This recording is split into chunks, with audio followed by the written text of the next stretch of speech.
안녕하세요. 인생사연들 진행자입니다.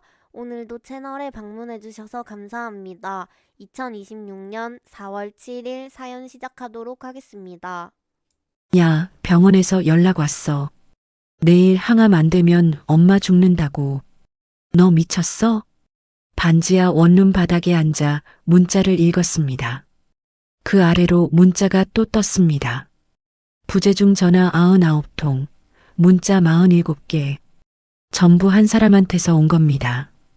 2시간 전까지 제 남편이었던 사람. 이혼 도장 잉크가 채 마르기도 전에 그 사람은 법원 주차장에서 29살 여자와 입을 맞추고 떠났습니다. 저는 8년 동안 시어머니 항암 치료비를 냈습니다.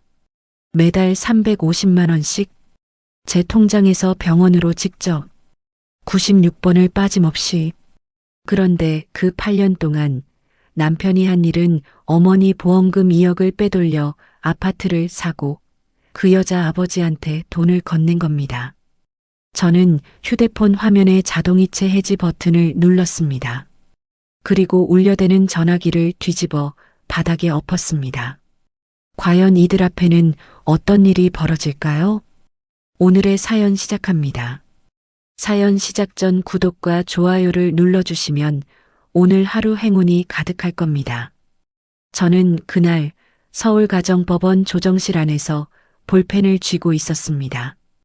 2024년 3월 14일 목요일 오후 2시 조정위원이 서류를 넘기며 양측 합의 이혼이 성립되었습니다라고 말하는 동안 제 맞은편에 앉아있던 최준혁은 휴대폰을 보고 있었습니다. 여러분, 12년을 함께 산 사람이 이혼 서류에 도장을 찍는 순간에도 고개 한번 들지 않더라고요. 저는 떨리는 손으로 한서진 세 글자를 또박또박 적었습니다. 잉크가 마르기도 전에 준혁은 벌떡 일어나더니 조정위원에게 목례 한번 하고 복도로 나갔습니다. 저는 서류를 정리하는 척하면서 창문 너머 주차장을 내려다봤습니다. 검은색 SUV 한 대가 정문 앞에 서 있었고 운전석 옆 조수석 문이 열려 있었습니다. 준혁이 성큼성큼 걸어가더니 조수석에 탔습니다. 그 순간 운전석에서 여자 한 명이 몸을 기울여 준혁의 볼에 입을 맞추는 게 보였습니다.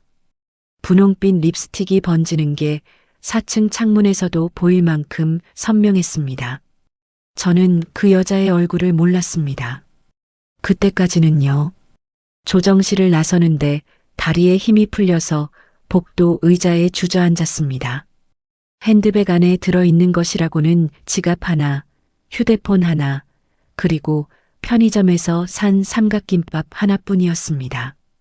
통장 잔고는 83만 원. 전세금 5천만 원은 준혁 단독명의 계약이었지만 그 돈은 제가 8년간 간병하면서 모은 돈에서 나간 겁니다. 저는 삼각김밥을 뜯으면서 생각했습니다. 12년 동안 매달 350만 원씩 96번을 이체했습니다. 시어머니 박명자의 대장암 3기, 간전이 치료비로요. 항암 주사 한 번에 180만 원, 입원비 월 80만 원, 간병인 교대비 월 45만 원, 기저귀 한 팩에 2만 원씩 일주일에 3팩이면 한 달에 24만 원. 나머지는 약값과 영양제, 병원 왕복 택시비. 합산하면 총 3,360만 원이 아니라 3억 3,600만 원입니다.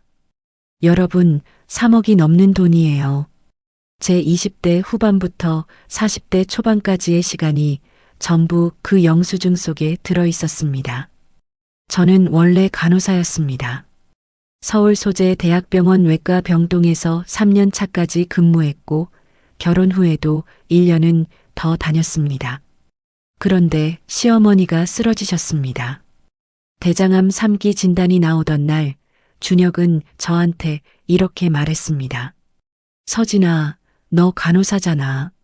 내가 맡으면 돈도 아끼고 엄마도 편하고 다 좋잖아. 저는 그 말을 듣고 사직서를 냈습니다. 여러분, 그때 제 나이가 34이었습니다. 간호사 면허는 유지했지만 경력은 거기서 끊겼습니다. 병원을 그만두고 나서 저는 시어머니 병실과 집을 오가는 생활을 시작했습니다. 새벽 5시에 일어나 죽을 끓이고 6시에 택시를 타고 병원에 가서 오전 항암 투여를 지켜보고 오후에는 시어머니의 구토를 받아내고 저녁에는 수액 교체 시간을 체크했습니다. 그 사이에 준혁이 한 일은 한 달에 한 번 병실에 들러서 엄마 좀 어때? 라고 묻는 것, 딱 그것뿐이었습니다. 그래도 저는 버텼습니다. 시어머니가 서진아, 내가 내 딸이다라고 말씀하실 때마다 제 선택이 틀리지 않았다고 믿었으니까요. 8년 동안 96번의 이체 내역, 144장의 간병 기록지, 23건의 진료 차트 복사본. 이게 제 20대와 30대의 전부였습니다. 그 시간 동안 준혁은 무엇을 했을까요? 저는 이혼 서류를 받고 나서야 알게 됐습니다. 법원을 나와 반지하 원룸으로 돌아가는 버스 안에서 휴대폰이 울렸습니다. 모르는 번호였습니다. 받았더니 여자 목소리가 들렸습니다. 한서진 맞죠? 저 윤채린이에요. 준혁 오빠한테 들었어요. 오늘 정리됐다고. 그동안 어머님 간병해 주셔서 감사하다고 전해달래요. 아, 진심이에요. 고생 많으셨죠? 저는 아무 말도 못했습니다. 목소리가 밝고 또렷했습니다. 29이라는 나이가 목소리에 그대로 묻어났습니다. 전화를 끊고 나서 손이 떨렸습니다. 분노가 아니었습니다. 정확히 말하면 제 12년이 감사하다는 한마디로 정산되는 순간을 겪은 거였습니다. 원룸에 도착하니 월세 35만 원짜리 반지하 방이었습니다. 보증금 500만 원, 부동산 중개비 45만 원, 통장에 남은 83만 원에서 이번 달 월세를 빼면 48만 원, 편의점 알바 시급 9,860원으로 주 5일 6시간씩 일하면 월 78만 원 남짓입니다. 저는 신발도 벗지 않고 방바닥에 주저앉아서 휴대폰 자동이체 내역을 열었습니다. 매월 15일 350만 원, 수신자 한양대학교 병원. 다음 이체 예정일은 3월 15일. 내일이었습니다. 저는 1분을 고민했습니다. 그리고 자동이체 해지 버튼을 눌렀습니다. 8년간 단 한 번도 빠지지 않았던 이체가 멈추는 순간 휴대폰 화면에 자동이체가 해지되었습니다라는 알림이 떴습니다. 죄책감이 올라왔지만 동시에 가슴 어딘가에서 숨통이 트이는 느낌이 들었습니다. 그날 밤 11시부터 준혁의 전화가 시작됐습니다.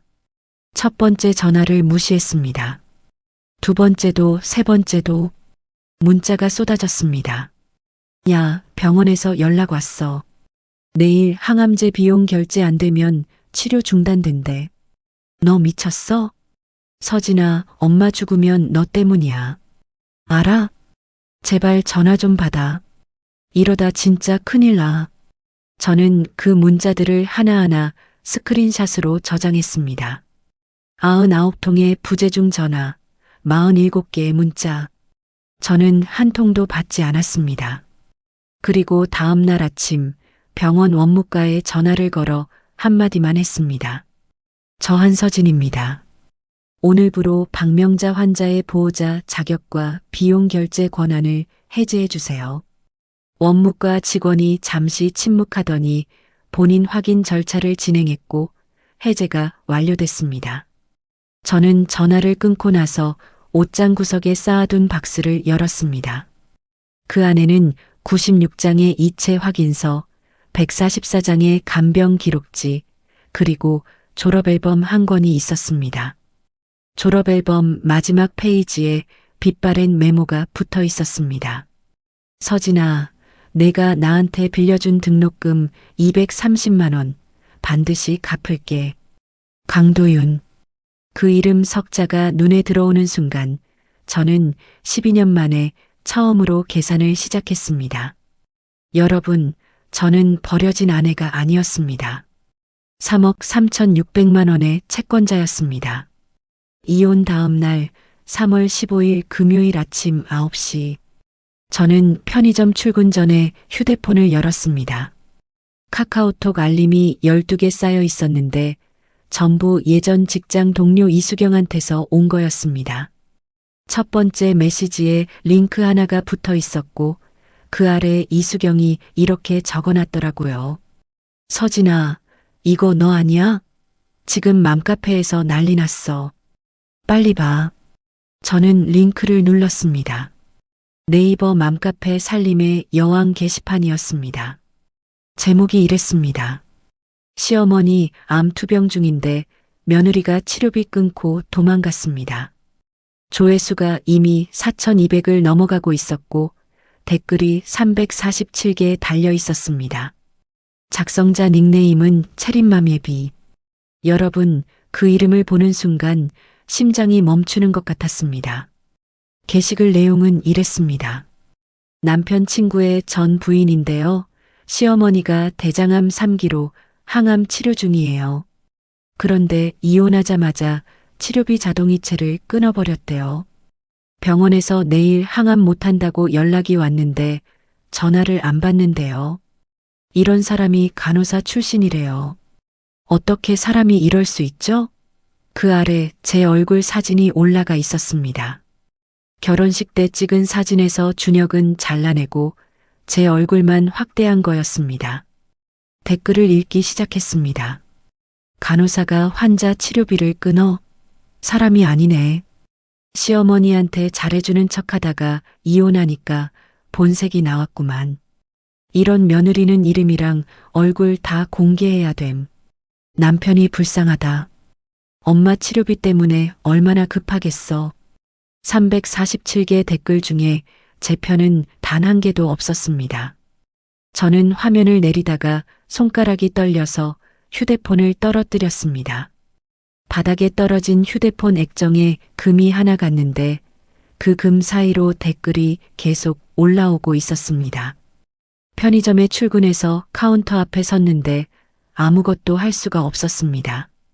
삼각김밥 진열대를 채우다가 손에서 김밥이 미끄러져 바닥에 떨어졌고 점장이 쳐다보면서 한마디 했습니다. 서진 씨, 컨디션 안 좋으면 오늘 조퇴해요. 대신 시급은 빠지는 거 알죠? 저는 고개를 숙이고 계속 일했습니다. 6시간 근무, 시급 9,860원, 오늘 일당 59,160원.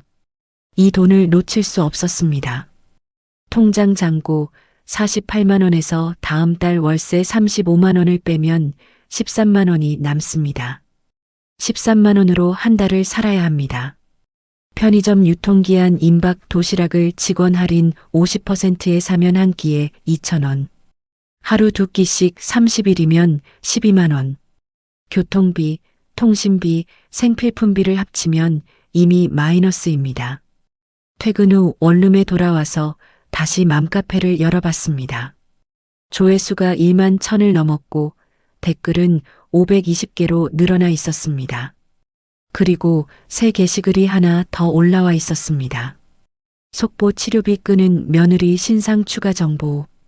그 글에는 제가 졸업한 대학교 이름, 예전 근무했던 병원 이름, 심지어 제가 사는 동네 이름까지 적혀 있었습니다. 작성자는 다른 닉네임이었지만 글 말투가 첫 번째 게시글과 똑같았습니다. 저는 이수경한테 전화를 걸었습니다. 수경아, 그 카페 게시글 작성자 프로필 좀 볼 수 있어? 이수경은 그 카페 5년차 회원이었습니다. 이수경이 작성자 프로필을 눌러보고 알려줬습니다. 가입일 2024년 3월 14일. 제 이혼 당일이었습니다. 게시글 작성 시간은 3월 14일 밤 11시 42분. 준혁이 저한테 99통의 전화를 퍼붓기 시작한 시간이 밤 11시였으니까 전화를 돌리면서 동시에 게시글을 올린 겁니다. 아니, 준혁이 직접 쓴 게 아닐 수도 있습니다. 그 시간에 옆에 있던 사람은 윤채린이니까요. 서진아, 이거 가입하자마자 바로 글 올린 거야. 프로필 사진이 고양이인데 그 고양이 사진 어디서 봤는지 알아? 이수경이 인스타그램 캡처 하나를 보내줬습니다. 윤채린의 인스타그램이었습니다. 같은 고양이 사진이 2024년 1월에 올라와 있었고 그 아래 준혁이 하트 이모티콘을 눌러놓은 게 보였습니다. 이수경이 어떻게 채린의 인스타그램을 알고 있었냐면 이수경의 미용실 단골 손님 중 한 명이 채린과 같은 필라테스 학원을 다녔고 그 손님의 인스타그램 팔로잉 목록에서 채린 계정을 발견한 겁니다. 이수경은 한 달 전에 저한테 혹시 준혁이 바람 피우는 거 아니야? 라고 물었던 사람이었습니다. 그때 저는 설마 그럴 리가라고 대답했었죠. 저는 그 인스타그램을 천천히 내려봤습니다. 2023년 9월부터 사진이 올라와 있었습니다. 고급 레스토랑, 호텔 수영장, 백화점 쇼핑백, 그리고 2024년 1월 사진에 검은색 SUV가 배경으로 찍혀 있었는데 그 차 번호판 끝 4자리가 법원 주차장에서 제가 본 차와 같았습니다. 3자리는 흐렸지만 끝 4자리 7729는 확실했습니다. 그날 밤 저는 잠을 자지 못했습니다. 자정이 넘어서 준혁한테 문자가 한 통 더 왔습니다. 너 때문에 엄마 병원에서 쫓겨나게 생겼어. 이번 주 금요일까지 항암비 350만 원 안 넣으면 나도 생각이 있어. 내 직장, 내 집주인한테 다 알릴 거야. 저는 그 문자도 스크린샷을 찍었습니다. 그리고 이수경이 보내준 인스타그램 캡처 14장 맘카페 게시글 캡처 6장, 준혁의 문자 47개 캡처, 부재중 전화 기록 99통 캡처를 전부 한 폴더에 모았습니다. 폴더 이름을 증거라고 지었다가 지우고 다시 적었습니다. 채권 회수 자료. 다음 날 아침 9시 저는 편의점이 아니라 강남역 근처 5층짜리 오피스 건물 앞에 서 있었습니다.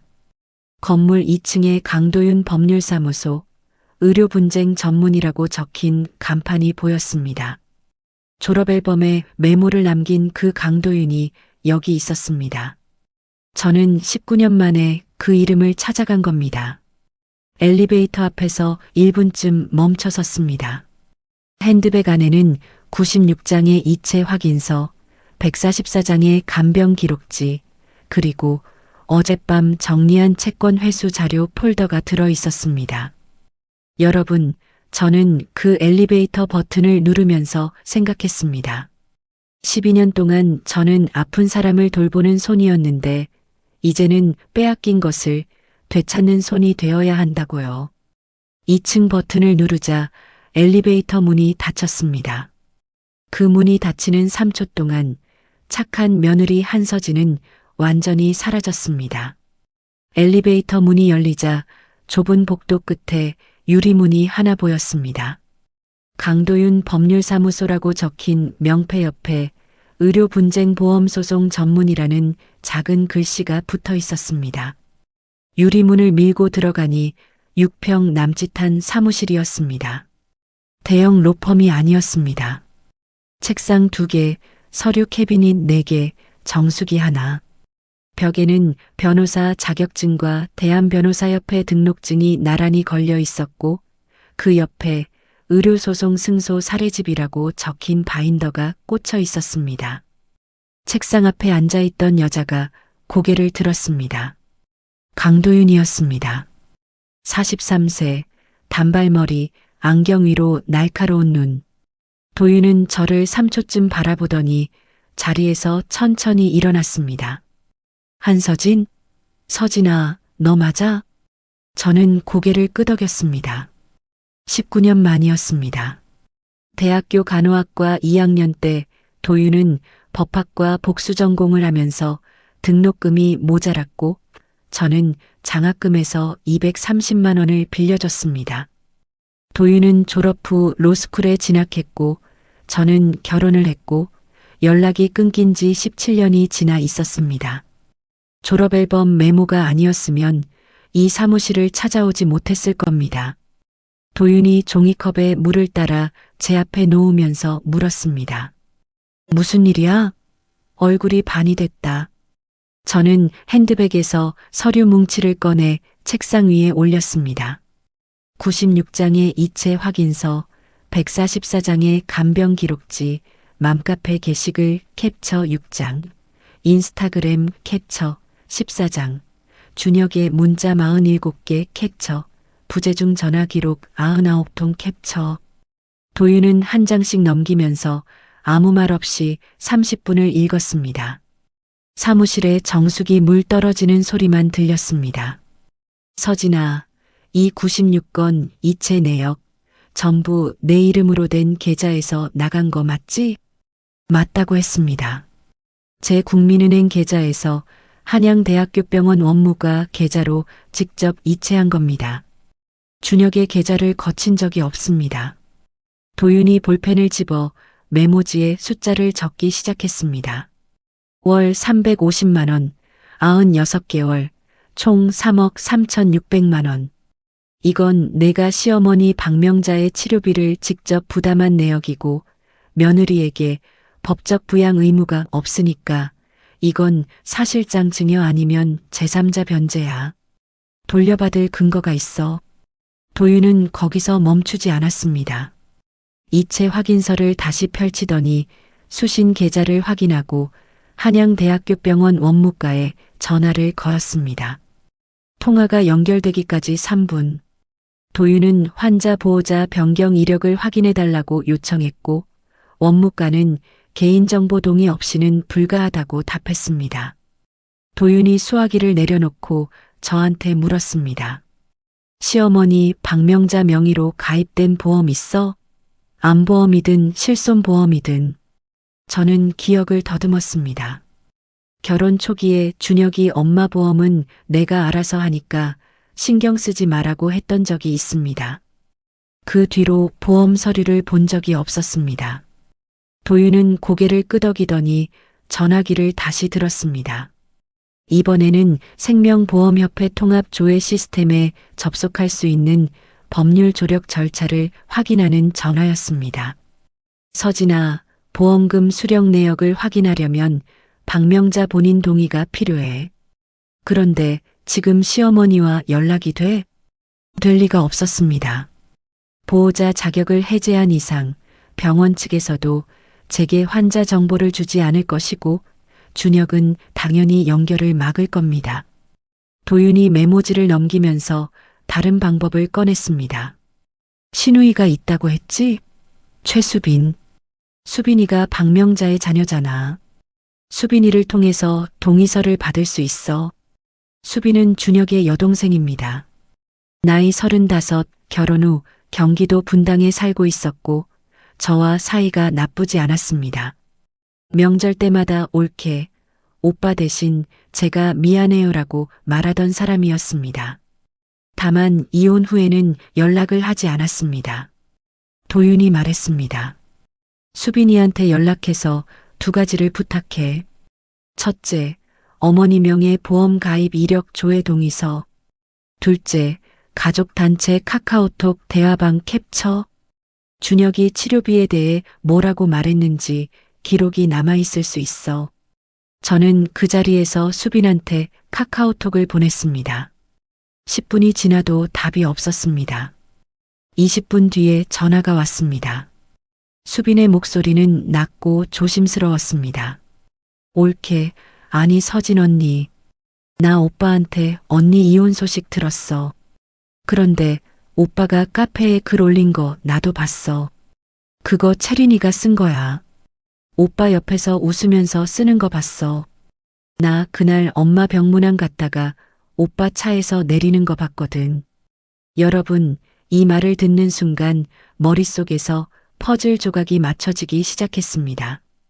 채린이 맘카페 글을 쓴 건 준혁의 차 안에서였고 수빈이 그걸 직접 목격한 겁니다. 저는 수빈한테 보험 동의서와 가족 단톡방 캡처를 부탁했습니다. 수빈은 5초간 침묵하더니 이렇게 답했습니다. 언니, 동의서는 내가 엄마한테 가서 직접 받을게. 단톡방 캡처는 지금 바로 보낼 수 있어. 근데 언니, 오빠가 엄마 보험금 탄 거 알아? 심장이 2번 뛰었습니다. 수빈이 말을 이었습니다. 엄마가 작년에 나한테 그러더라. 보험회사에서 돈 나왔다고 오빠한테 들었는데 얼마인지는 모르겠다고. 근데 그 돈이 치료비로 쓰인 것 같지는 않대. 병원비 계속 언니가 내고 있으니까. 도윤이 옆에서 메모를 하고 있었습니다. 도윤의 눈이 달라져 있었습니다. 변호사의 눈이었습니다. 서진아, 이거 단순한 이혼 재산 문제가 아닐 수 있어. 시어머니 명의 암보험에서 보험금이 나왔는데 그 돈이 치료비로 안 쓰이고 준혁의 다른 계좌로 갔다면 이건 횡령이야. 수빈이 보내준 가족 단톡방 캡처가 도착했습니다.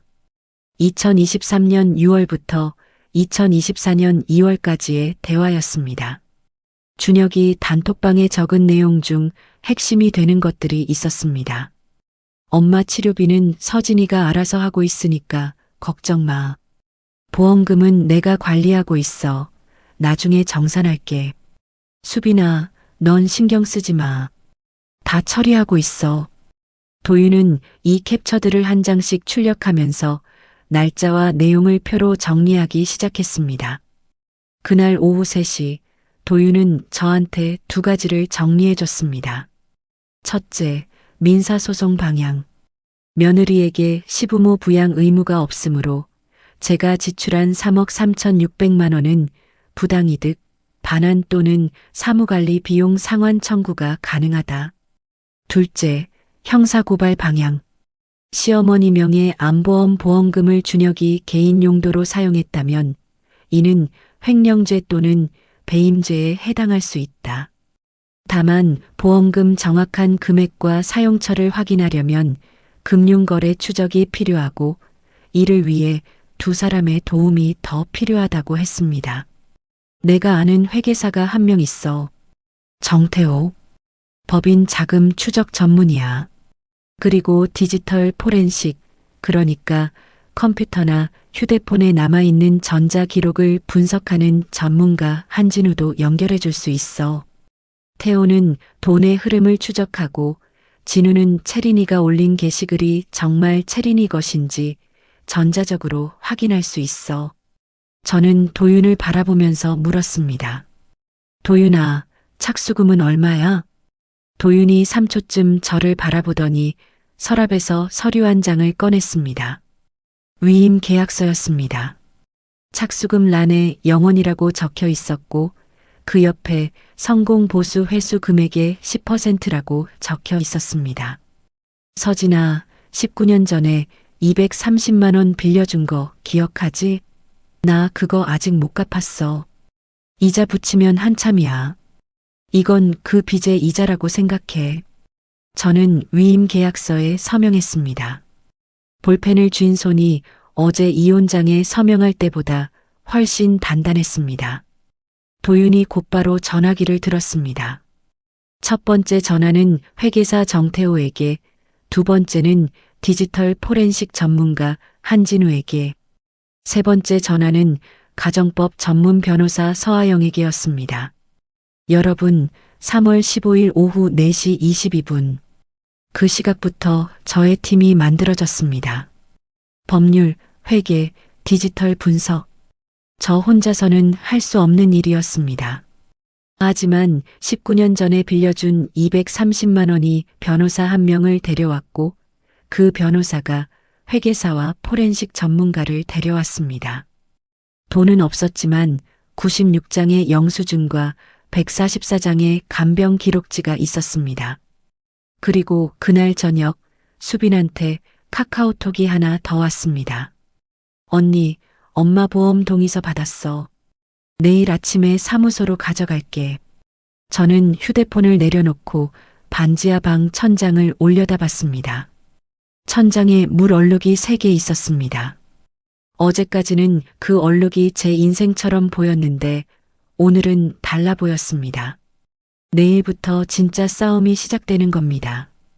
3월 18일 월요일 오전 10시 강도윤 법률사무소에 네 사람이 모였습니다. 도윤, 회계사 정태호, 가정법 전문 변호사 서하영, 그리고 저. 6평짜리 사무실 책상 위에 서류가 세 뭉치로 나뉘어 놓여 있었습니다. 첫 번째 뭉치는 수빈이 전날 가져온 박명자 명의 보험조회 동의서와 가족 단톡방 캡처 37장. 두 번째는 제가 정리한 96건의 이체 확인서와 144장의 간병 기록지 사본. 세 번째는 도윤이 주말 동안 정리한 법률 검토 메모 12페이지. 도윤이 첫 번째 서류를 펼쳤습니다. 수빈이 동의서를 들고 생명보험협회 통합조회 시스템에 전화 요청을 넣었고 그 결과가 팩스로 도착해 있었습니다. 박명자 명의로 가입된 보험은 두 건이었습니다. 첫째, 삼성생명 암보험 2011년 가입, 월 보험료 18만 7천 원, 진단금 1억 원. 둘째, 하나생명 실손의료보험 2013년 가입, 월 보험료 9만 2천 원, 암보험 진단금 1억 원은 2016년 8월에 지급 완료.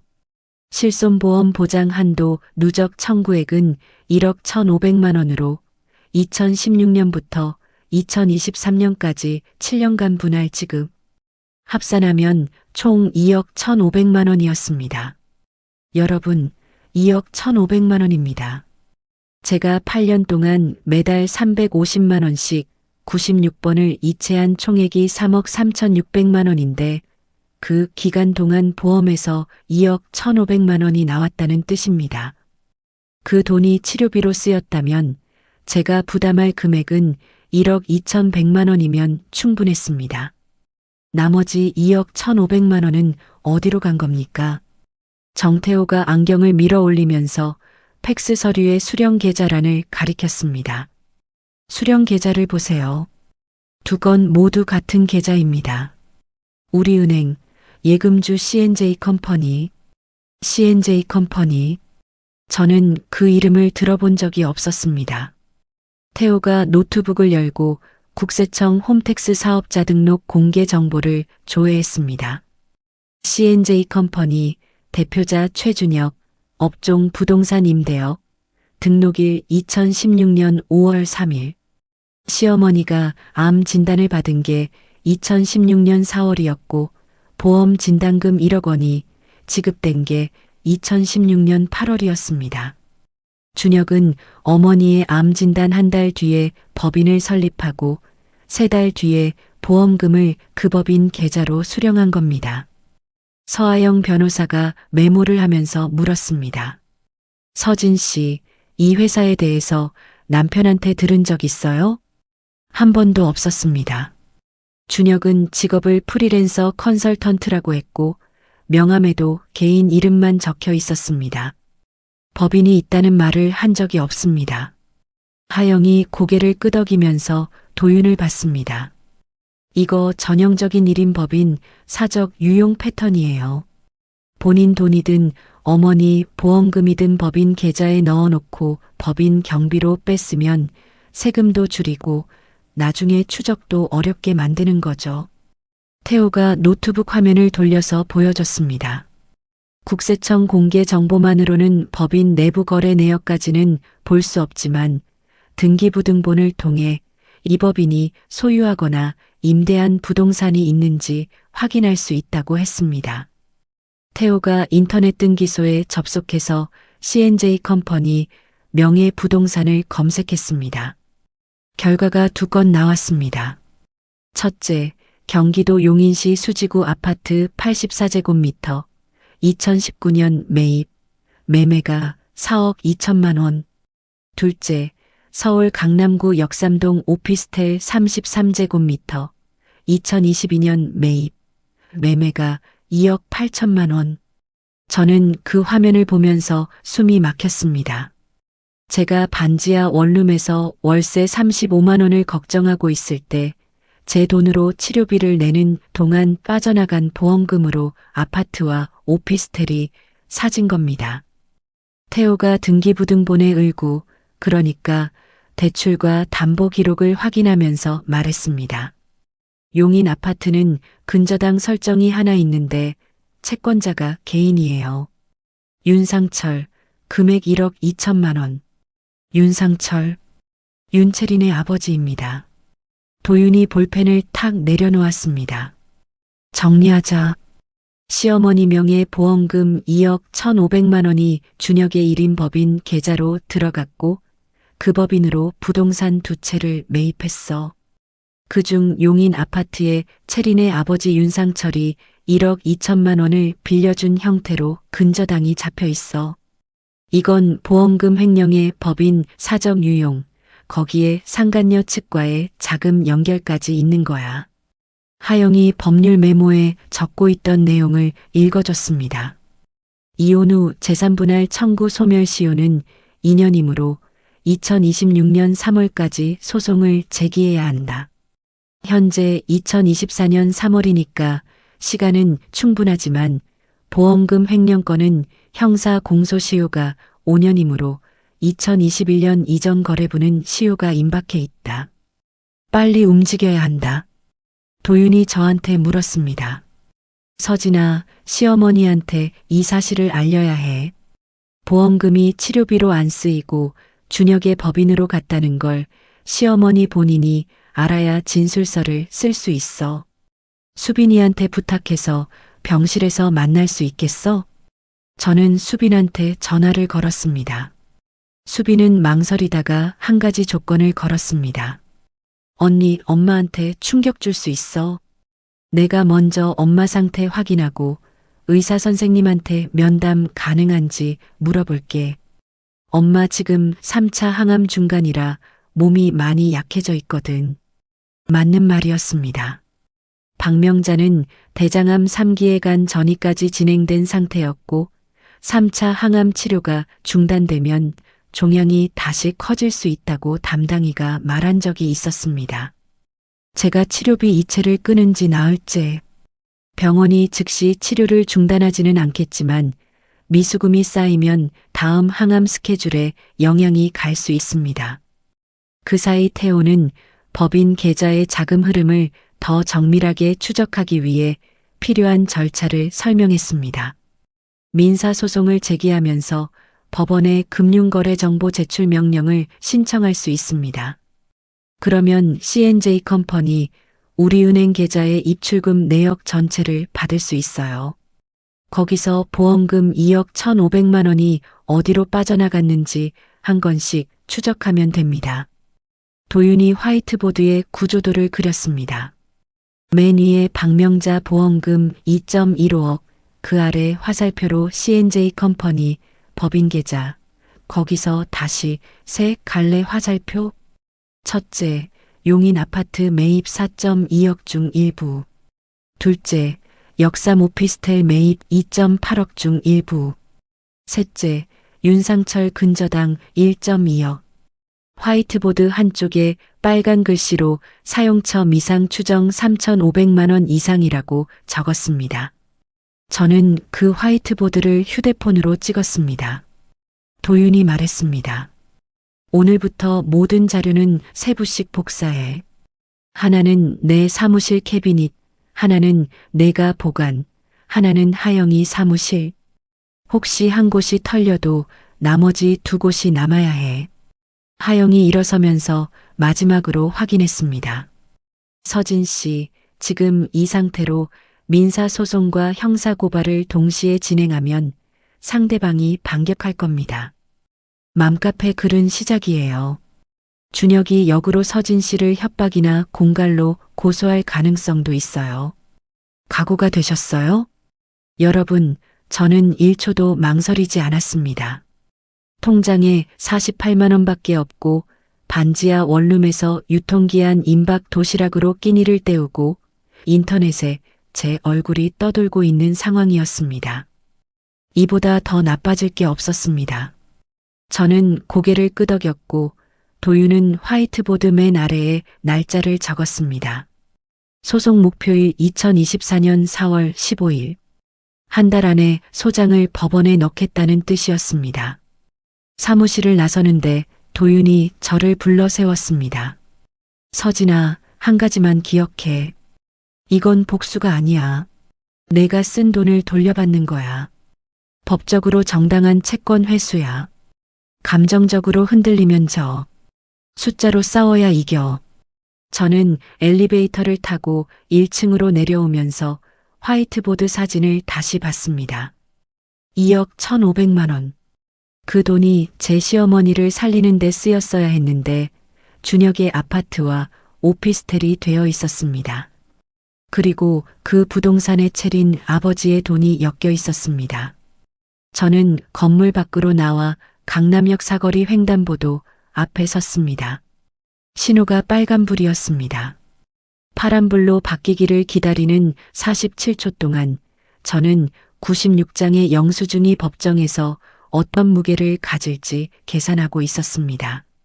4월 첫째 주 도윤의 사무실에서 3주간의 준비 작업이 마무리됐습니다.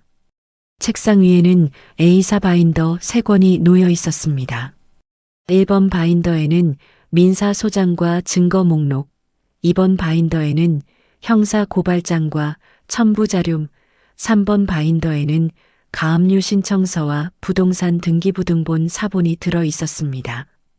도윤은 3주 동안 잠을 4시간씩 자면서 소장을 썼고 하영은 가정법 판례 47건을 뒤져서 며느리의 시부모 부양 의무 부존재에 대한 대법원 판결문 3건을 찾아냈습니다. 태호는 C&J 컴퍼니에 공개된 재무정보와 부동산 등기 기록을 교차 대조해서 자금 흐름 추정표를 만들었습니다. 4월 8일 월요일 오전 9시 30분 저는 도윤, 하영과 함께 서울중앙지방법원 민사접수창구 앞에 줄을 섰습니다. 9시 40분에 접수 순서가 왔고 도윤이 소장 3부와 증거 목록 일부를 창구에 제출했습니다. 소장의 청구 취지는 이랬습니다.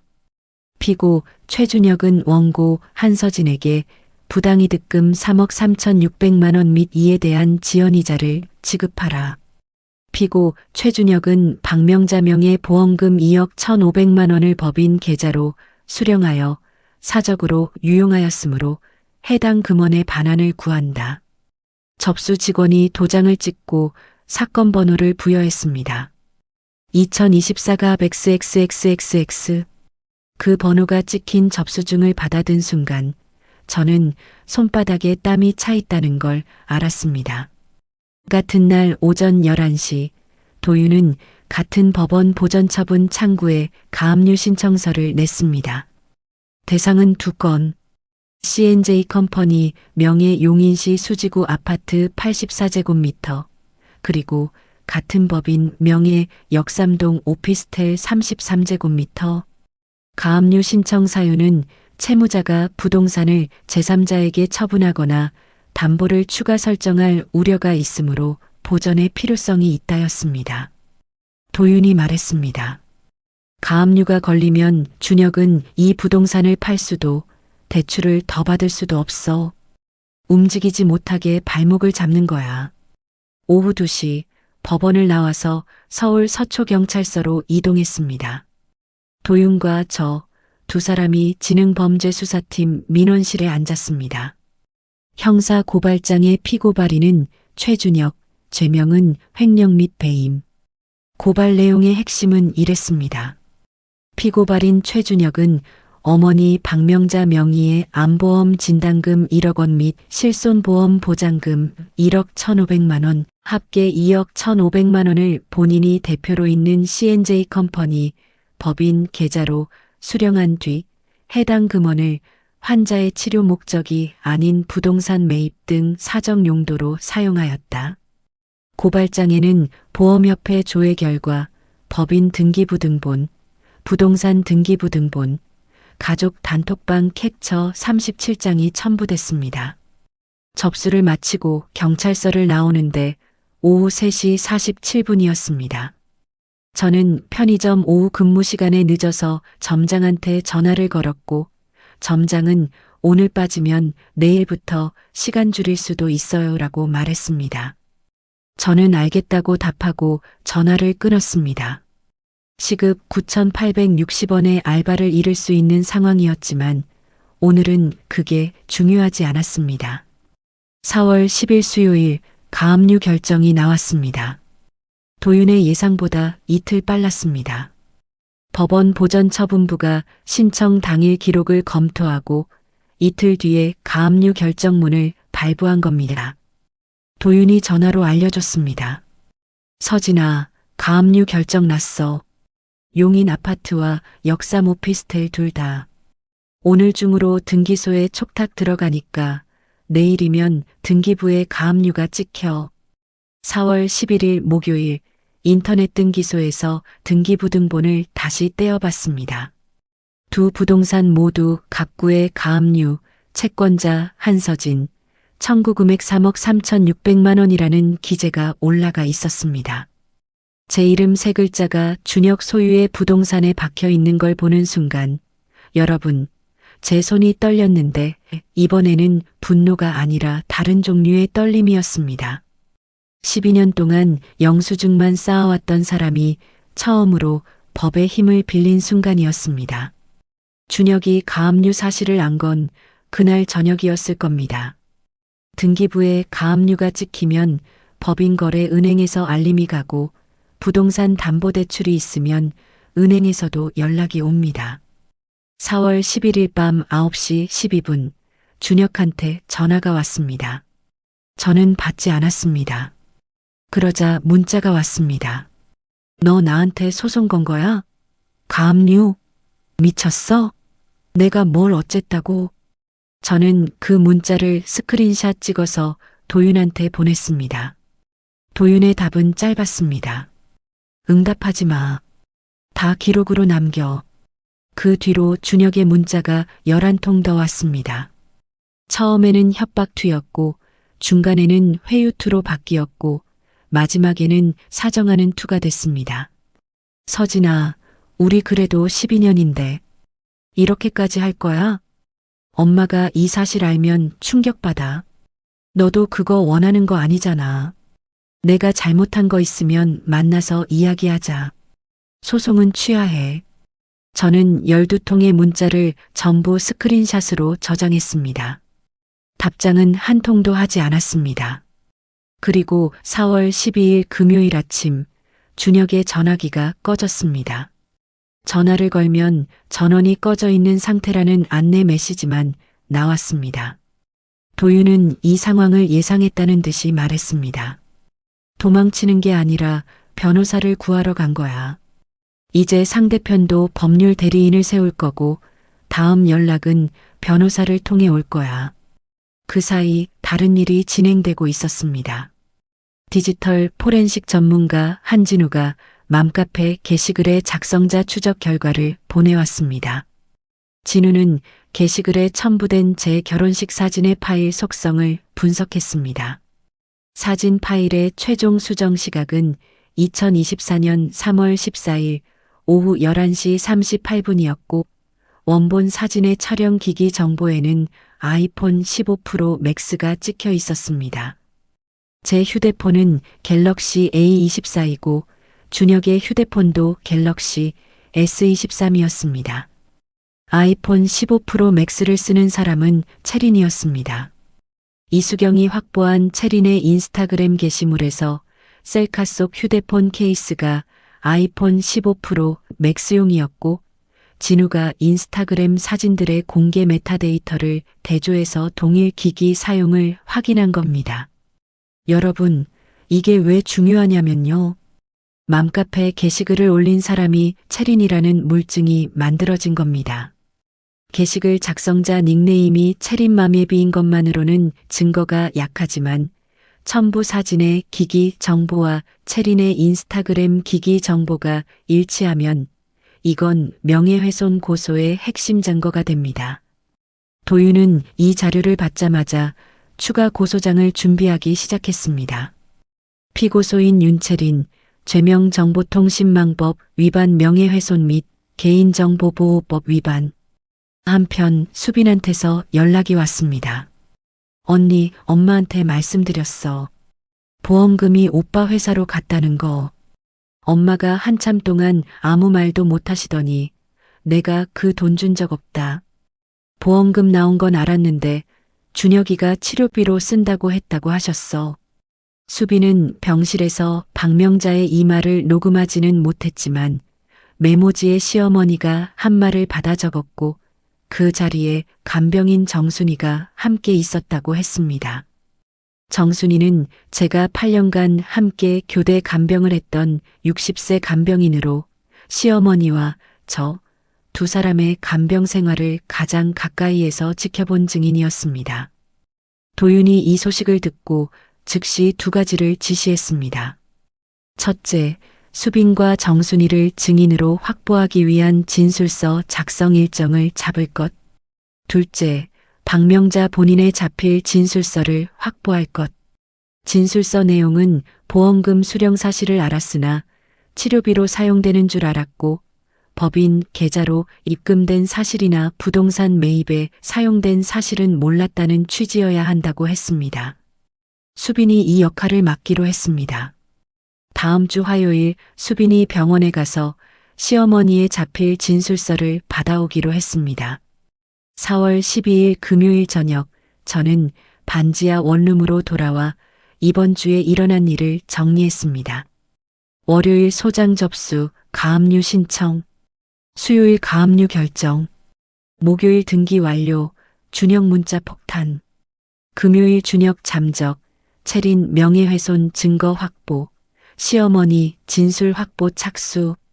5일 만에 전세가 뒤집히고 있었습니다. 그런데 통장 잔고는 27만 원으로 줄어 있었습니다. 편의점 출근을 하루 빠졌으니 이번 달 급여에서 5만 9,160원이 빠질 겁니다.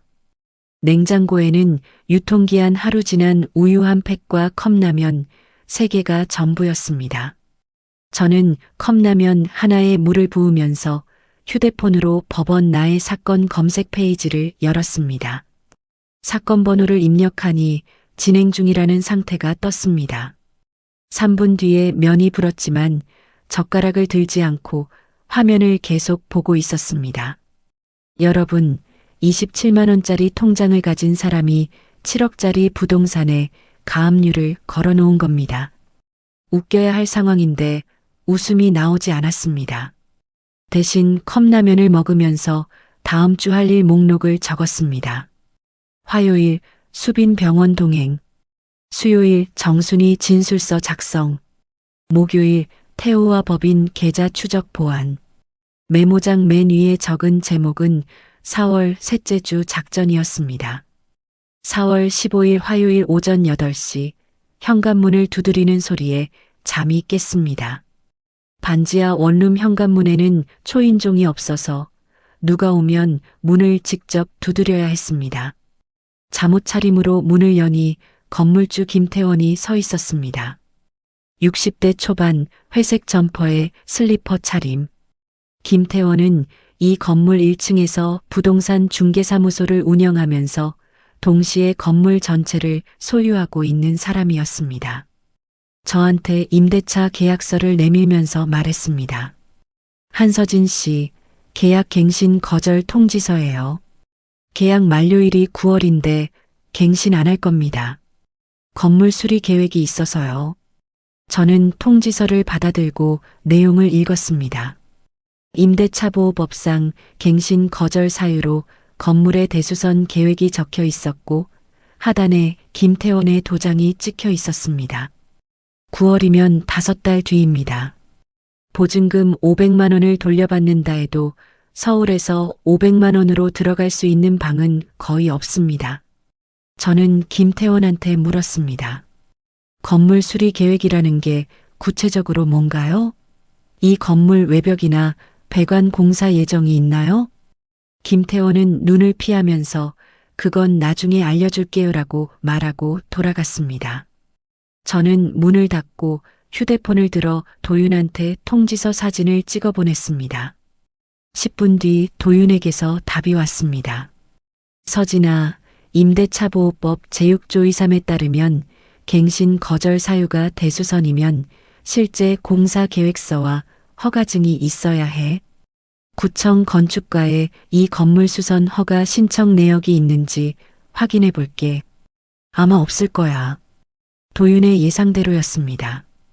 그날 오후 도윤이 관할 구청 건축과에 정보 공개 청구를 넣었고 3일 뒤 회신이 왔습니다.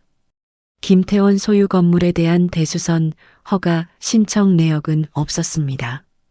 갱신 거절의 법적 요건을 충족하지 못한 겁니다. 그런데 제가 궁금했던 건 다른 거였습니다. 왜 하필 지금 소송을 시작한 직후에 갱신 거절이 날아온 걸까? 4월 17일 목요일 그 의문이 풀렸습니다.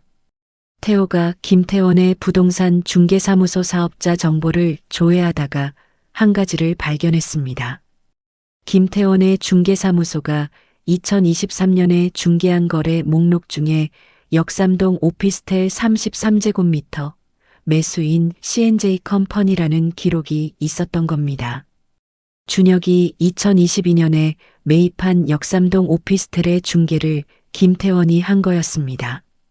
김태원과 준혁은 단순한 건물주와 세입자 관계가 아니라 부동산 거래로 이미 연결되어 있었습니다. 저는 이 사실을 도윤한테 전달했고 도윤은 곧바로 하영한테 넘겼습니다. 하영이 말했습니다. 이건 제3자를 통한 간접적 압박이에요. 소송 상대방이 원고의 주거를 불안하게 만들어서 소송 의지를 꺾으려는 전형적인 패턴이죠.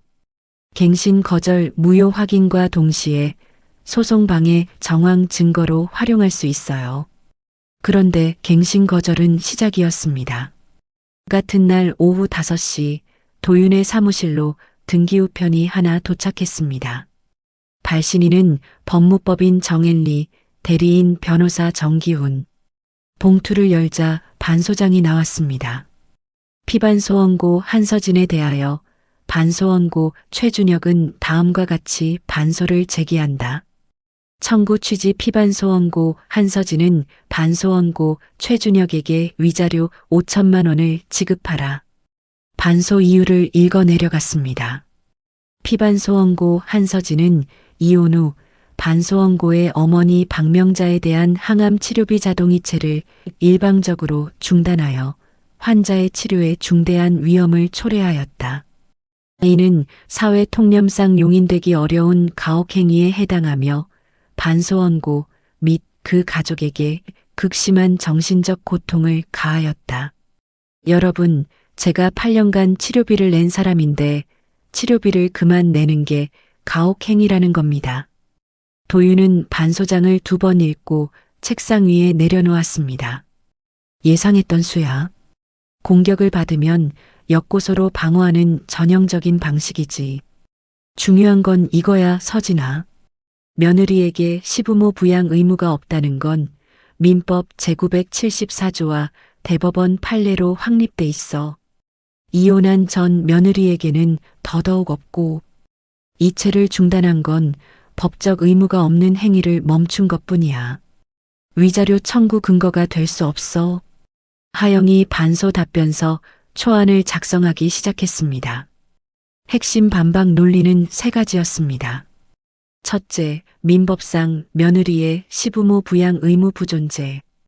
둘째, 이혼 후 전 배우자, 가족에 대한 경제적 지원 의무 부존재.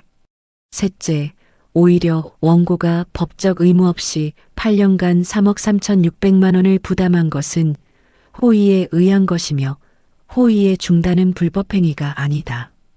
4월 셋째 주 상황이 동시에 여러 방향으로 움직이고 있었습니다. 화요일에 수빈이 병원에서 시어머니 박명자의 자필 진술서를 받아왔습니다. A사 용지 2장 떨리는 글씨체로 적혀 있었습니다. 내용은 이랬습니다. 나 박명자는 암보험 진단금이 나온 사실을 아들 준혁에게 들었으나 그 돈이 치료비로 사용될 것이라 믿었다. 법인 계좌로 입금되거나 부동산 매입에 사용된 사실은 전혀 알지 못했다. 8년간 나의 치료비는 며느리 한서진이 매달 이체하여 부담하였고 이 사실은 간병인 정순이와 병동수간호사 김주임도 알고 있다. 진술서 하단에 박명자의 서명과 날짜, 그리고 수빈이 증인으로 서명했습니다. 수요일에는 정순이의 진술서를 받았습니다.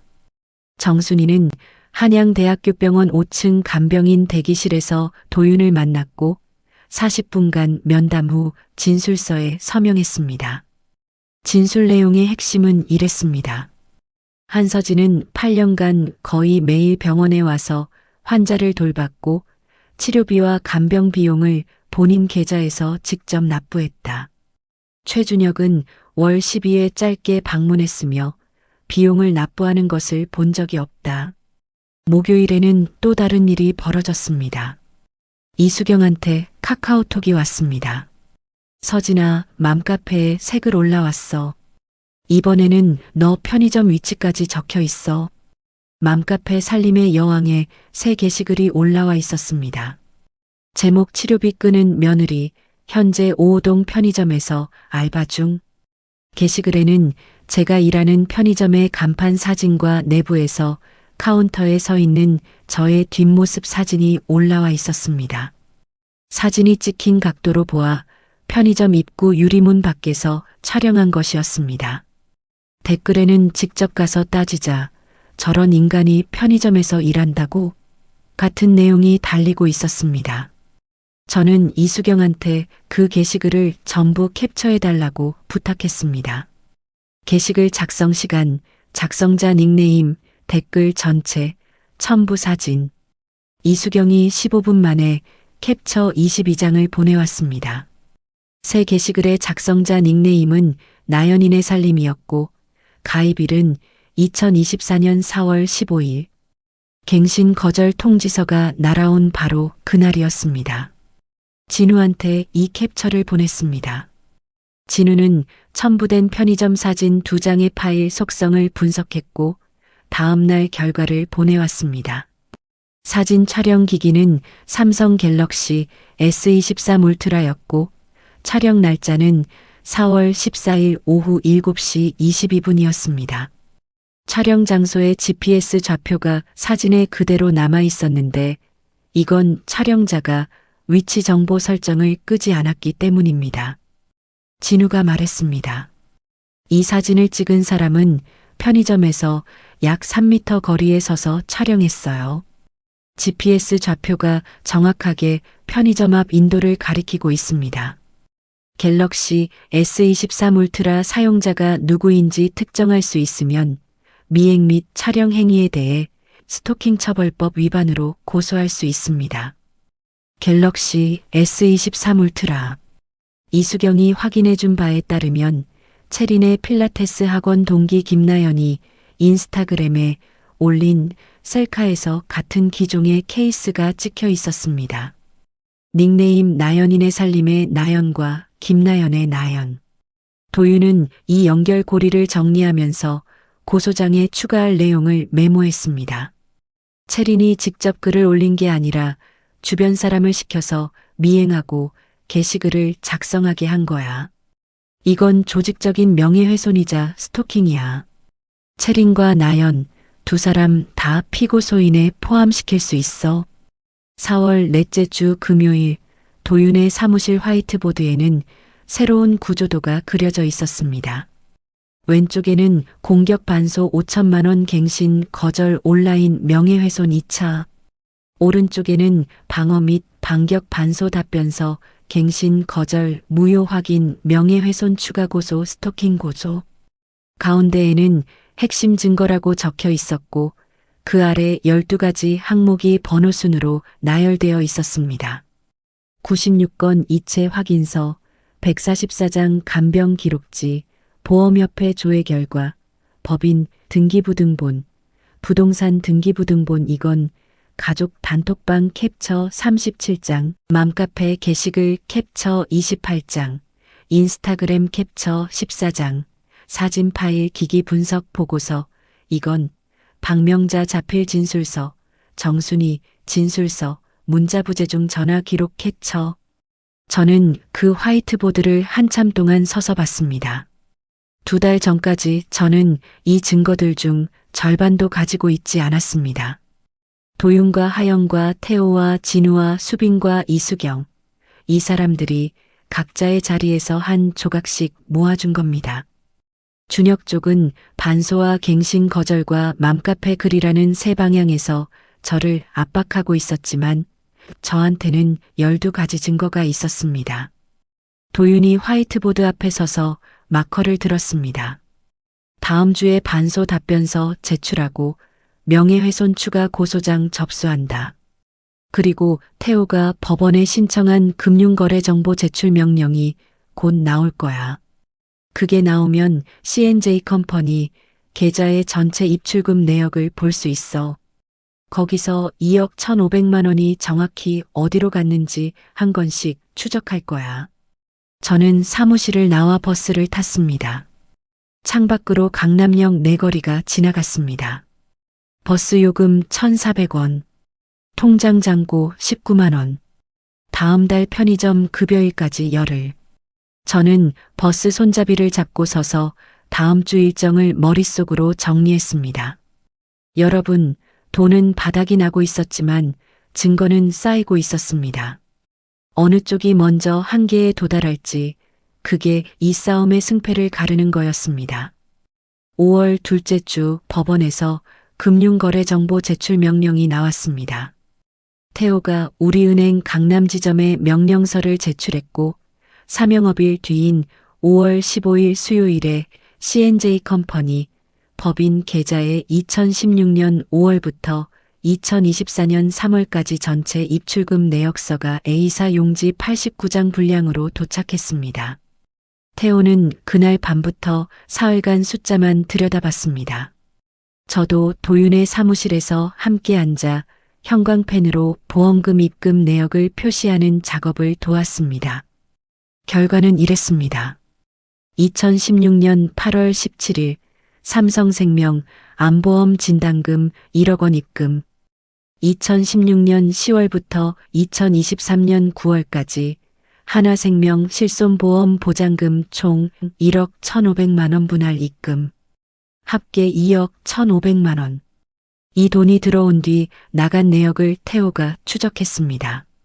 첫째, 2019년 3월 용인시 수지구 아파트 계약금 4,200만 원 및 중도금 2억 1,000만 원 송금, 수신 계좌 매도인 박정수 개인 계좌, 잔금 1억 6,800만 원은 우리은행 법인 대출로 충당. 둘째, 2019년 4월 윤상철 개인 계좌에서 1억 2천만 원 입금, 비고란의 투자금이라고 기재. 이 1억 2천만 원은 용인 아파트 근저당 설정과 날짜가 같았습니다. 셋째, 2022년 1월 역삼동 오피스텔 계약금 2,800만 원 송금, 나머지 2억 5,200만 원은 다시 법인 대출. 넷째, 2022년 3월부터 2024년 2월까지 월 평균 290만 원씩 총 6,960만 원이 운영비, 차량 리스, 접대비 등의 명목으로 출금. 태호가 엑셀 파일을 A3 용지에 인쇄해서 도윤에게 건넸습니다. 자금 흐름도였습니다. 맨 위에 보험금 2억 1,500만 원, 중간에 법인 계좌, 아래로 네 갈래 화살표, 용인 아파트, 역삼 오피스텔, 윤상철 투자금, 개인 운영비. 도윤은 이 흐름도를 보면서 고개를 끄덕였습니다. 어머니 치료비로 쓰인 금액이 단 1원도 없어. 2억 1,500만 원 전액이 부동산과 개인 지출로 나갔어. 치료비는 8년 내내 서진이 개인 계좌에서 병원으로 직접 이체됐고 5월 20일 월요일 서울중앙지방법원 민사 제12부 법정 첫 번째 변론기일이 열렸습니다. 오전 10시 30분 저는 도윤, 하영과 함께 원고석에 앉았고 건너편 피고석에는 준혁과 법무법인 정엘리의 변호사 정기훈이 앉아 있었습니다. 2달 만에 준혁의 얼굴을 봤습니다. 양복을 입고 있었지만 얼굴에 살이 빠져 있었고 눈밑이 어두웠습니다. 준혁은 저를 한번 쳐다보더니 시선을 돌렸습니다. 재판장이 양측의 주장을 정리하라고 지시했습니다. 도윤이 먼저 일어섰습니다. 도윤의 손에는 A3 출력물이 들려 있었습니다. 도윤이 재판장에게 증거 제출을 요청했고 재판장이 허가하자 도윤은 준비해온 A3 출력물 12장을 법관석과 피고석에 한 부씩 배부했습니다. 첫 번째 장은 96건 이체 내역 요약표였습니다. 날짜, 금액, 수신 계좌가 한 줄씩 나열되어 있었고 맨 아래에 합계 3억 3,600만 원이 빨간 글씨로 적혀 있었습니다. 도윤이 말했습니다. 원고 한서진은 2016년 4월부터 2024년 3월까지 8년간 매월 350만 원씩 총 96회 합계 3억 3,600만 원을 피고의 어머니 박명자의 항암 치료비로 직접 납부했습니다. 이체는 원고 개인 계좌에서 한양대학교병원 원무과 계좌로 직접 이루어졌으며 피고의 계좌를 경유한 적이 없습니다. 두 번째 장은 보험금 수령 내역이었습니다. 삼성생명 1억 원, 하나생명 1억 1,500만 원, 합계 2억 1,500만 원, 수령계좌 C&J 컴퍼니. 세 번째 장은 C&J 컴퍼니 법인 등기부등본.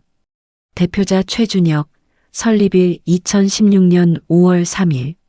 네 번째 장부터 여섯 번째 장까지는 태호가 만든 자금 흐름도, 보험금이 법인 계좌에 들어온 날짜, 부동산 매입 대금이 나간 날짜, 윤상철 계좌로 이동한 금액, 개인 운영비로 출금된 내역이 시간순으로 정리되어 있었습니다.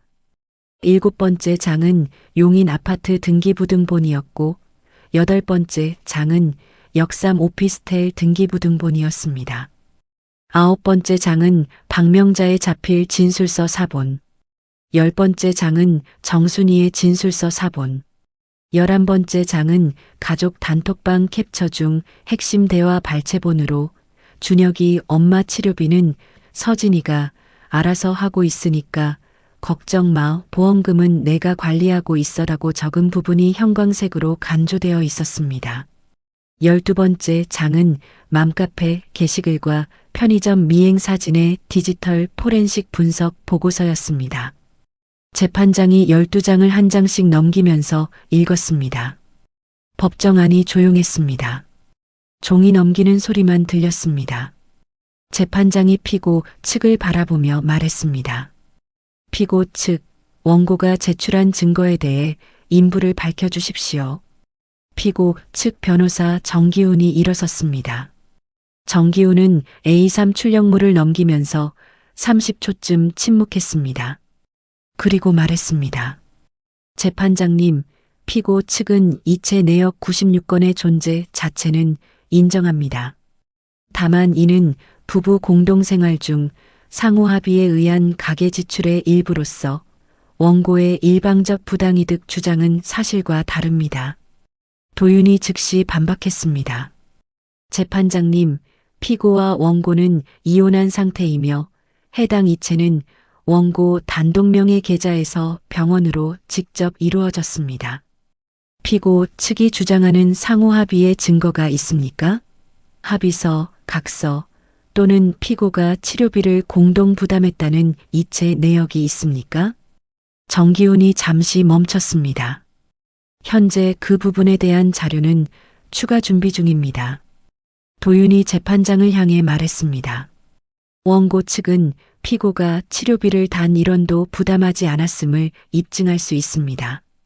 96건의 이체 전액이 원고 명의 계좌에서 출금되었으며 피고 명의 계좌에서 병원으로 이체된 내역은 0건입니다. 또한 피고는 어머니 명의 보험금 2억 1,500만 원을 본인 법인 계좌로 수령한 뒤 치료비가 아닌 부동산 매입과 개인 지출에 사용하였습니다. 이는 환자인 어머니의 동의 없이 이루어진 것으로 박명자 본인의 자필 진술서로 확인됩니다. 재판장이 준혁을 직접 받습니다. 피고 본인에게 묻겠습니다. C&J 컴퍼니 법인 계좌로 수령한 보험금 2억 1,500만 원의 사용처에 대해 설명할 수 있습니까? 준혁이 자리에서 일어섰습니다. 여러분, 저는 준혁의 손을 봤습니다. 양복 소매 아래로 보이는 손가락이 떨리고 있었습니다. 준혁이 입을 열었다가 다시 닫았습니다. 정기훈이 옆에서 뭔가를 속삭였고 준혁이 다시 말을 시작했습니다. 그 보험금은 어머니 치료 관련 비용과 법인 운영비로 사용했습니다. 도윤이 자금 흐름도를 가리키며 말했습니다. 재판장님, 법인 계좌 입출금 내역서 89장을 확인한 결과 보험금이 입금된 이후 병원이나 의료기관으로 송금된 내역은 단 한 건도 없습니다. 피고가 말하는 치료 관련 비용의 구체적 내역을 제시해 주시기 바랍니다. 준혁은 대답하지 못했습니다. 5초, 10초, 15초. 법정의 침묵이 길어졌습니다. 재판장이 기록을 넘기면서 말했습니다. 피고 측은 다음 변론기일까지 보험금 사용처에 대한 구체적 소명 자료를 제출하십시오. 그리고 반소 청구에 대해서도 양측 주장을 정리해 오시기 바랍니다. 재판장이 이어서 반소건을 다뤘습니다. 하영이 일어나 반소 답변서의 핵심을 구두로 설명했습니다. 반소 원고 최준혁은 원고의 치료비 이체 중단이 가혹행위라고 주장하지만 민법 제974조에 따라 며느리에게는 시부모에 대한 부양 의무가 없으며 이혼 후에는 더더욱 존재하지 않습니다. 법적 의무가 없는 행위를 중단한 것은 불법 행위가 아닙니다. 오히려 반소 원고는 어머니 명의 보험금 2억 1,500만 원을 수령하고도 치료비에 사용하지 않았으므로 어머니의 치료 위험을 초래한 책임은 반소 원고 본인에게 있습니다.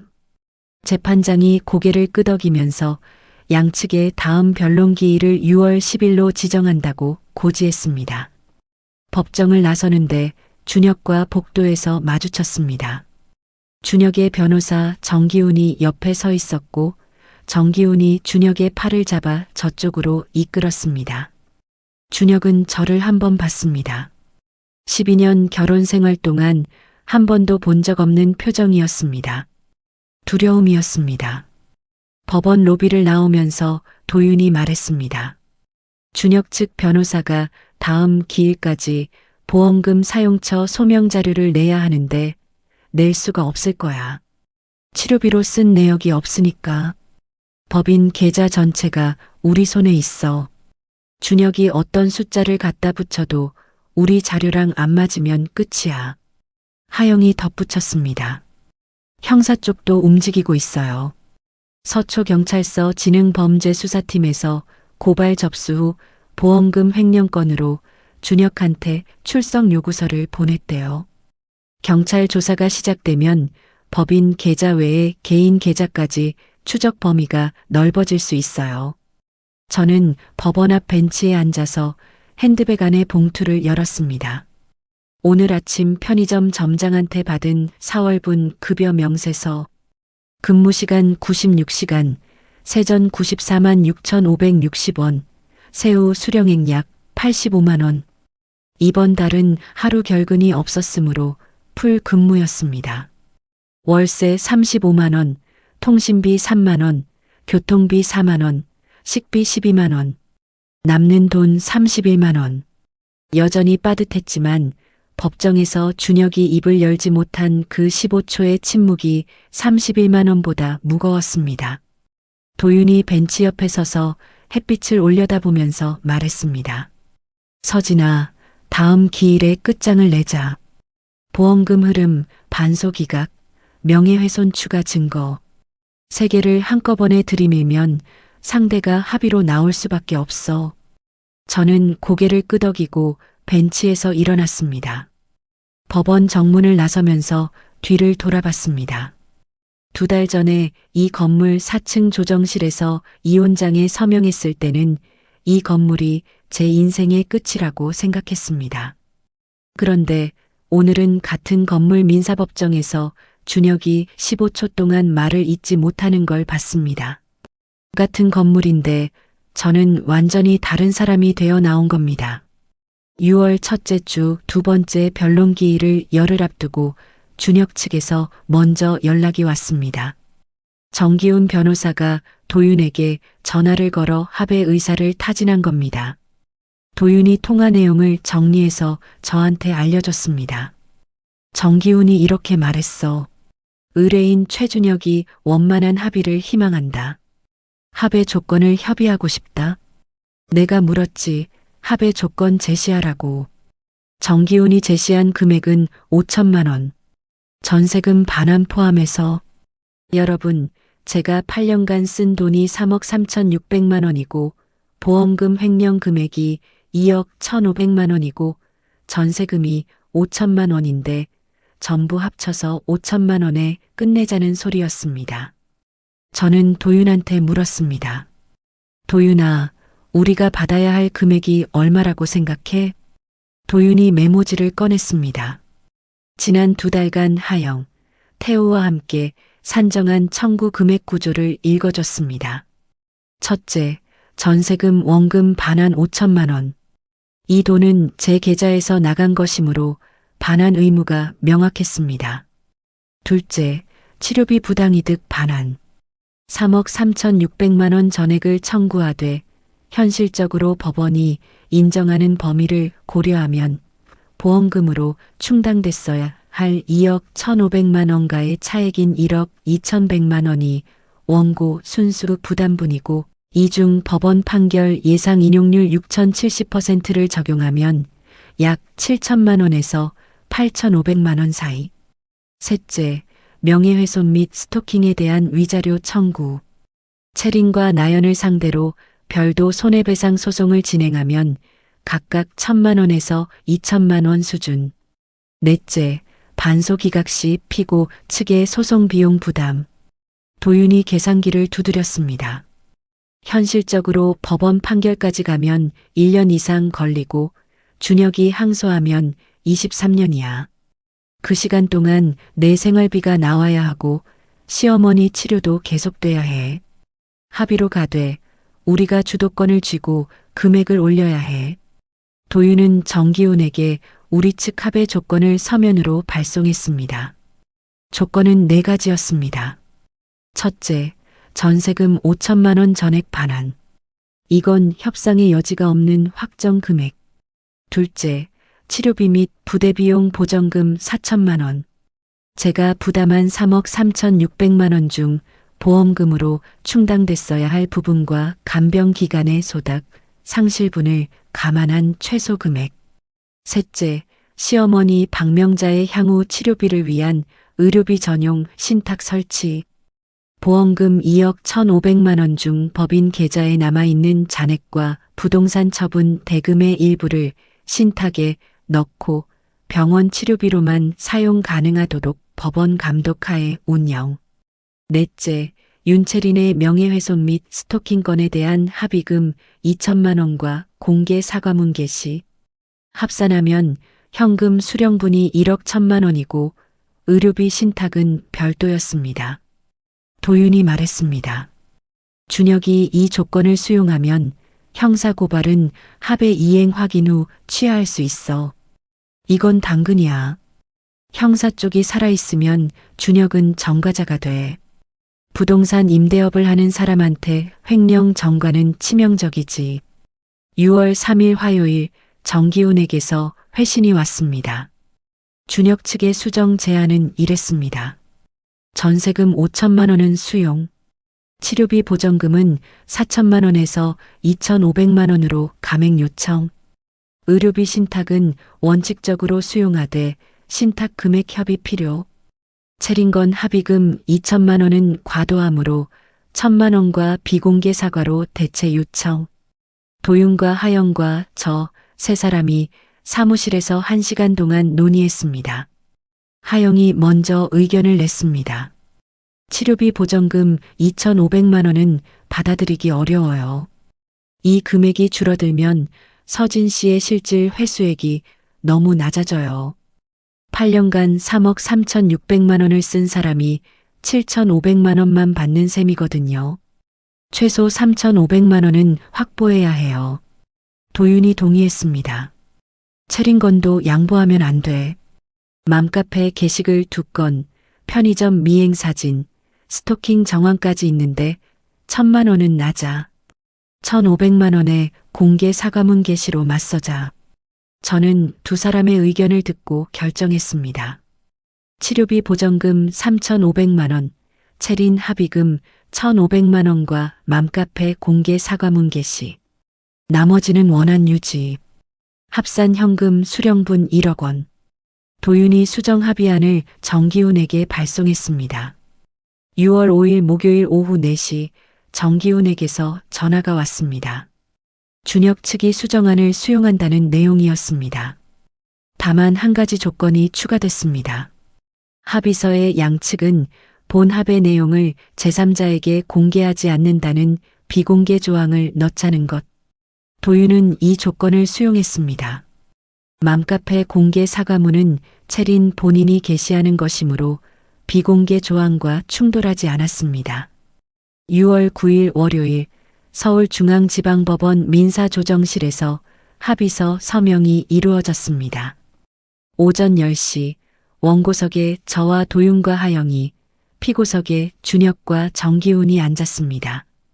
조정위원이 합의서를 낭독했습니다. 제1조 피고 최준혁은 원고 한서진에게 전세금 반환금 5천만 원을 본 합의서 서명일로부터 30일 이내에 지급한다. 제2조 피고 최준혁은 원고 한서진에게 치료비 및 부대비용 보전금 3,500만 원을 본 합의서 서명일로부터 30일 이내에 지급한다. 제3조 피고 최준혁은 박명자 명의 의료비 전용 신탁을 설치하고 C&J 컴퍼니 법인 자산처분 대금 중 보험금 상당액을 신탁에 예치하며 신탁 운용은 법원 감독하에 박명자의 치료비 목적으로만 사용한다. 제4조 윤채리는 원고 한서진에게 명예훼손 및 스토킹 합의금 1,500만 원을 본 합의서 서명일로부터 30일 이내에 지급하고 네이버 카페 살림의 여왕에 사과문을 게시한다. 제5조 원고 한서진은 상기 조건의 이행 확인 후 피고 최준혁에 대한 형사 고발을 취하한다. 제6조 양측은 본 합의 내용을 제3자에게 공개하지 않는다. 조정위원이 양측에 서명을 요청했습니다. 정기훈이 먼저 준혁의 위임장과 함께 서명했고 도윤이 제 위임장과 함께 서명했습니다. 저도 원고 본일란에 서명했습니다. 3달 전 이혼장에 서명할 때와 같은 볼펜이었습니다. 핸드백 안에 넣어두고 다녔던 검은색 볼펜. 그 볼펜으로 이혼장에 서명할 때는 손이 떨렸는데 합의서에 서명할 때는 떨리지 않았습니다. 조정실을 나서는데 준혁이 복도 끝에 서 있었습니다. 정기훈은 이미 엘리베이터를 타고 내려간 뒤였습니다. 준혁이 저를 봤습니다. 입을 열었다가 닫았습니다. 그리고 한마디 했습니다. 서진아, 엄마는 내가 챙길게. 저는 대답하지 않았습니다. 할 말이 없었던 게 아니라 더 이상 그 사람에게 쓸 말이 남아있지 않았습니다. 도윤이 제 옆에서 가볍게 팔을 잡아 엘리베이터 쪽으로 이끌었습니다. 7월 9일 합의금 전액이 입금됐습니다. 전세금 5천만 원, 치료비 보전금 3,500만 원, 체린 합의금 1,500만 원, 총 1억 원. 여기서 도윤의 성공 보수 10%인 1,000만 원을 제하고 나니 실수령액은 9천만 원이었습니다. 도윤의 수임료에는 태우와 진우의 자문 비용이 포함되어 있었으므로 추가 지출은 없었습니다. 9천만 원. 4개월 전 통장 잔고 83만 원이었던 사람의 통장에 9천만 원이 찍혀 있었습니다. 같은 날 맘카페 살림의 여왕에 체린의 사과문이 올라왔습니다. 이수경이 캡처해서 보내줬습니다. 본인 윤채린은 한서진 씨에 대해 사실과 다른 게시글을 작성하여 명예를 훼손한 점을 깊이 사과드립니다. 해당 게시글은 모두 삭제하였으며 앞으로 이러한 행위를 하지 않겠습니다. 댓글에는 뭐야? 결국 며느리가 맞았던 거야? 사정도 모르고 욕했네. 죄송합니다. 같은 반응이 달리고 있었습니다. 7월 둘째 주 형사고발 취하 절차를 진행했습니다. 도윤과 함께 서초경찰서에 가서 고발 취하서를 제출했습니다. 접수 직원이 고발인 본인 맞으시죠? 하고 확인하더니 서류를 받았습니다. 경찰서를 나오면서 도윤이 말했습니다. 이제 정리됐어. 남은 건 내 다음 이야기야. 시어머니 박명자의 항암 치료는 재개됐습니다. 의료비 신탁 설치가 완료된 뒤 신탁관리은행에서 병원 원무과로 직접 치료비가 지급되는 구조가 만들어졌습니다. 더 이상 제 계좌에서 나가는 돈이 아니었습니다. 수빈이 새로운 보호자로 등록됐고 간병인 정순이도 계속 근무하게 됐습니다. 수빈이 저한테 카카오톡을 보냈습니다. 언니, 엄마 4차 항암 시작했어. 의사 선생님이 반응이 나쁘지 않대. 신탁에서 치료비 나오니까 오빠한테 손 안 벌려도 돼.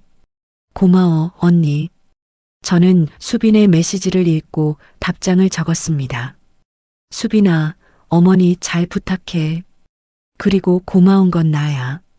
내가 동의서 받아주고 단톡방 캡처 보내주고 진술서까지 받아온 거잖아. 그게 없었으면 아무것도 못했어. 8월, 저는 편의점 알바를 그만뒀습니다. 그리고 도윤의 법률사무소에서 파트타임 사무보조로 일하기 시작했습니다.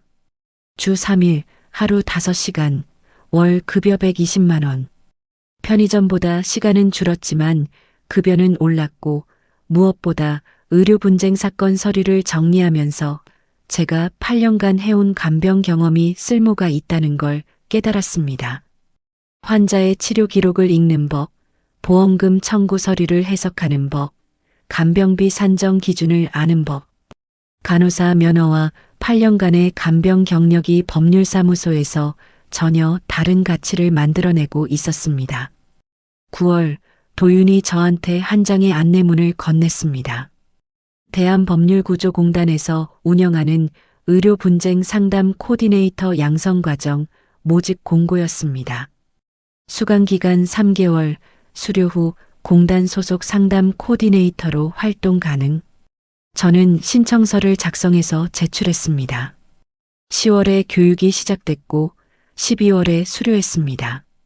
수료 중에 적힌 이름 한서진. 42세에 새로운 자격증을 딴 겁니다. 2025년 1월 도윤이 하영과 함께 환자권리센터라는 비영리 단체를 설립했습니다. 의료 분쟁을 겪는 환자와 보호자를 대상으로 무료 법률 상담과 보험금 청구 지원을 하는 곳이었습니다. 도윤이 저한테 명함 한 장을 내밀었습니다. 환자권리센터 의료 분쟁 상담팀장 한서진. 명함 뒷면에는 센터 전화번호와 상담 가능 시간이 적혀 있었습니다. 저는 그 명함을 받아들고 한참 동안 들여다봤습니다. 12년 전에는 간호사 명함이 있었고 그 다음에는 아무 명함도 없었습니다. 편의점 알바에게는 명함이 필요하지 않으니까요. 그런데 지금 42세의 저한테 새 명함이 생긴 겁니다. 환자권리센터 상담팀장. 제가 8년간 겪은 일 치료비를 대신 내고 보험금이 어디로 갔는지 추적하고 법정에서 증거를 들이민 그 경험이 다른 사람을 돕는 일이 된 겁니다. 사무실 창문으로 1월에 햇빛이 들어오고 있었습니다. 도윤이 맞은편 책상에서 새 사건 서류를 읽고 있었고 하영이 전화로 상담 일정을 잡고 있었습니다. 저는 명함을 지갑에 넣고 첫 번째 상담 의뢰인의 파일을 펼쳤습니다. 60대 여성, 남편의 수술비를 7년간 혼자 부담, 보험금 수령 내역 불명. 파일의 첫 장을 읽는 순간 1년 전의 제 모습이 겹쳐 보였습니다. 저는 볼펜을 들고 상담 기록지 맨 위에 날짜를 적었습니다. 2025년 1월 13일. 그리고 의뢰인의 이야기를 듣기 시작했습니다. 여러분, 저는 3억 3,600만 원을 돌려받지는 못했습니다. 하지만 1억 원을 회수했고 시어머니의 치료비 신탁을 만들었고 채린에게 공개 사과를 받았습니다. 무엇보다 제 이름이 적힌 명함을 되찾았습니다. 12년을 잃어버린 것 같았는데 그 12년이 지금의 저를 만들었습니다. 간병한 8년이 없었으면 치료 기록을 읽을 줄 몰랐을 거고 법정에 선 4개월이 없었으면 증거를 정리하는 법을 몰랐을 겁니다. 잃어버린 시간은 없었습니다. 전부 제 안에 쌓여 있었습니다. 여러분, 오늘 이야기 어떠셨나요? 착한 며느리는 바보가 아니었습니다. 8년치 영수증을 한 장도 버리지 않은 사람이었습니다. 통장에 27만 원밖에 없던 사람이 7억짜리 부동산에 가압류를 걸었고 법정에서 A3 출력물 12장을 펼치자 상대방은 15초 동안 입을 열지 못했습니다. 복수가 아니었습니다. 기록의 힘이었습니다. 혹시 지금 참고만 있는 게 있으신가요? 혼자 참고만 있다면 결국 자신의 속만 타들어갑니다. 이야기를 끝까지 들어주신 분이 계시다면 잘 들었다고 댓글 하나만 남겨주세요. 감사합니다.